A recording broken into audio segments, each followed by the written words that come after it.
World येथील जगद्गुरू तुकाराम महाराज सेवाश्रम यांच्या वतीनं बालसंस्कार शिबिराचं आयोजन करण्यात आलं असून लहान मुलांच्या सुप्त गुणांना वाव मिळण्याकरता या शिबिरामध्ये क्रीडा, शारीरिक कसरती अशा विविध विषयांचे धडे विद्यार्थ्यांना देण्यात येत आहे। शिबिरामागील महत्त्वाचा उद्देश म्हणजे विद्यार्थ्यांच्या कलागुणांना वाव मिळावा, त्यातल्या त्यात वेळेचं बंधन राखलं जावं, वेळेचा सदुपयोग आपल्याला कसा करता येईल यासाठी आजकाल मोबाईलचं जे व्यसन म्हणू आपण, व्यसन जणू जळलं आहे, त्यापासून विद्यार्थ्यांना दूर ठेवण्यासाठी एक मार्गदर्शक शिबिर इथे घेण्यात आलेलं आहे।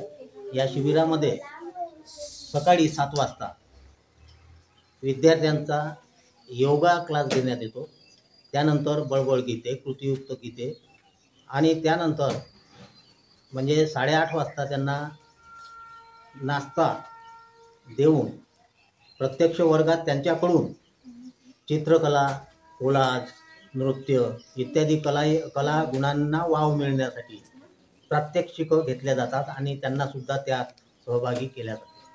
म्हणजे एकंदरीत त्यांच्या कलागुणांना वाव मिळावा आणि त्यांची शारीरिक आणि मानसिक प्रगती व्हावी या हेतूने हे या शिबिराचं आयोजन केलेलं आहे।